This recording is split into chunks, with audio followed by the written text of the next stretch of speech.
guys, it's Tiff back for another creative flow. And today I decided to start from the back instead of from the front. And that caught my eye, and it was the reverse side of the original painting, I believe, or jelly print or whatever it was. It was the reverse side of that I really liked. So if you've never joined me before for Creative Flow, what in the world am I talking about? So the Creative Flow is a creative flowish journal that you put all of your random bits and bobs in and you mail to a friend. My friend happens to be Erin over at Happily We Go, and we swapped these fun flowish journals, and now twice a month we create a project using at least 3 pieces that the other person sent. So today I'm going to be making a tag, and as you'll see, I'm getting right down to it like you know I like to do, and I'm going ahead and gluing that piece of paper that really caught my eye and gluing it down to the tag. Gonna trim it up so it fits perfectly. And I have that magazine image sitting there because we're going to do a gel transfer. So we're transferring the image with gel medium. And so I'm kind of just looking at some of the other pieces, but we're going to end up going with it and making it work. So I'm cutting down the image. The lady in the blue here is what I want. The blue dress, the light blue dress is what I want to transfer. And so I'm going in and kind of just getting a feel for where she needs to sit. I prefer the Liquitex matte gel for image transfers. And it's hard to say how much to apply. I just put a nice amount down and try to make it like the consistency all over, if that makes sense, like smooth it out. And I'm just trying to make sure it's aligned okay and her head's not like coming off or anything. That would be weird. I'd make it work though. And then I'm just going to use, if you have a bone folder here, this would be a good place for the bone folder to be used. But I'm just going to go in here with the part of my palette knife because it was handy. And I'm just going to kind of smooth it and burnish it out really well. So then we had to let it dry. And you do want to let it dry. I did use my heat tool to kind of help us. And I have a little bowl here of water. And I'm just going to kind of let that sit. And then you're going to just start rubbing it with your finger. And the goal here is for us to rub the paper pulp off of the image and leave the magazine ink image down on the gel that we left.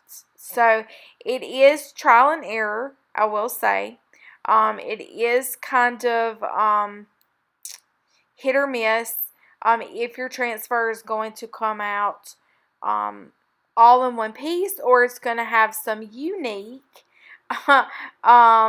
opportunity for you to be creative with. So you're not always going to get a very pristine image transfer. That's what I love about image transfers. If I wanted just the image to go directly on there, then I could just use the actual magazine, right? So for this, I just like using the gel medium, and y'all know I've done image transfers with packing tape before, but this just gives such a very cool, very dreamy way of doing transfers. So I hope you'll try it, and it's going to take a while, and hopefully I've sped it up fast enough that you're not bored completely. But isn't it interesting how that cool effect from like the tans and the lighter colors from that background creeped through the image? I thought it was pretty cool. And just rubbing away until we kind of have it. And as you can see here, part beside her head didn't transfer all the way, but that's okay. We're going to make it work. And now I'm kind of tinkering here with my third item. And that's just kind of pulling some of that gray blue color from the dress up to the top of the tag.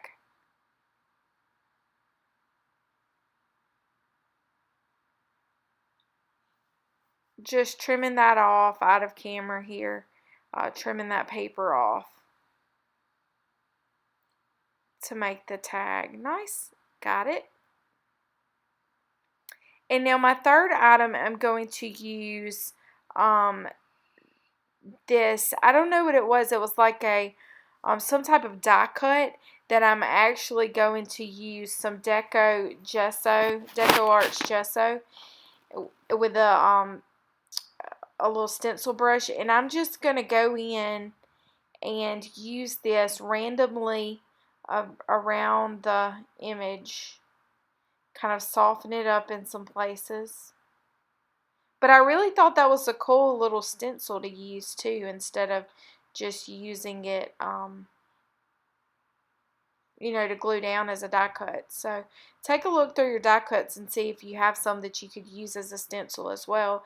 And now this was another item that I had pulled out, and this was the sewing pattern that we're going to use. And I'm going in here with some masking tape.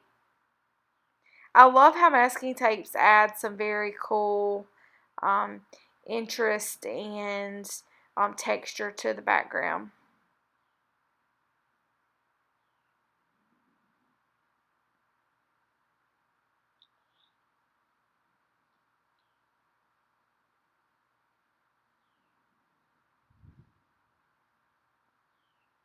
Cool collage materials those sewing patterns make as well.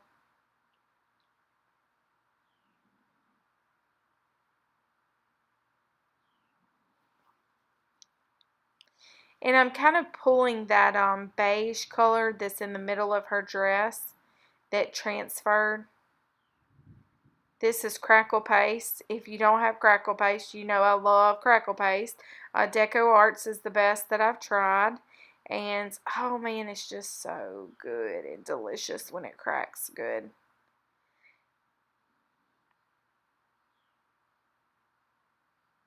And then I'm just kind of incorporating and trying to blend everything together. And it ended up looking like, to me, like she was looking in a mirror, or like the reflection was in a mirror. Because like an old mirror that had like a little haze to it. I don't even know if that makes sense, but I love how it turned out though. And now I'm waiting for the crackle paste. Let your crackle paste crackle naturally, not with your heat tool. And then I'm going to go in with some Distress inks and a cosmetic sponge, because I don't know, I typically don't use these, and I thought, why not? Let me try it. And so that, it was like vintage linen, I think. And then I'm going in here with some vintage photo. And I'm also using my paintbrush to help move that along and to create some darker areas of wear where it kind of looks like it's worn a little.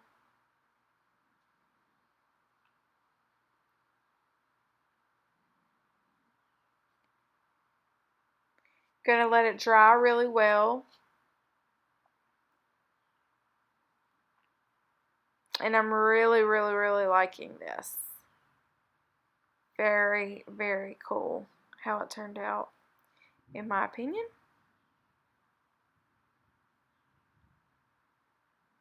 Sorry if you hear it thundering in the background. It's been bad weather here.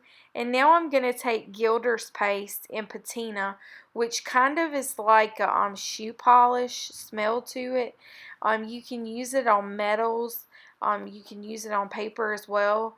But I think it gives it a very interesting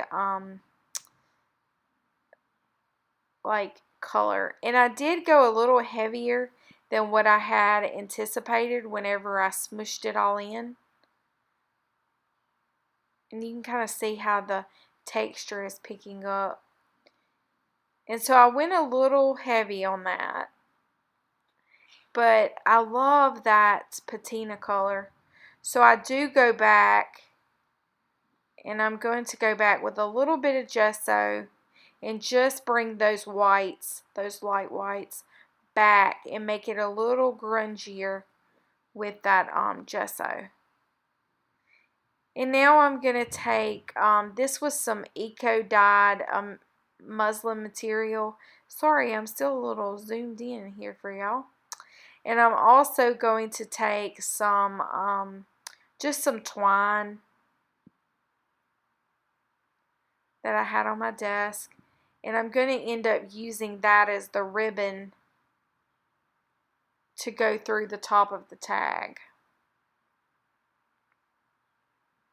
This was so much fun to make. Like I say, if you haven't tried image transfers, give them a try. I do suggest the Liquitex gel medium in matte. I think you'll get some pretty decent results with that.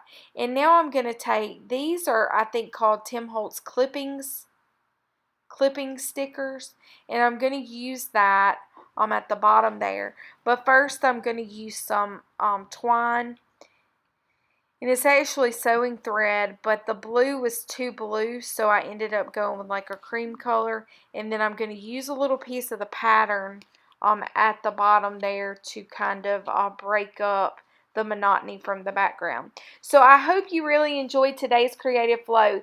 Don't forget, head on over to Erin's channel so you can see what that chick's up to. Thanks for joining me. Until next time, toodaloo.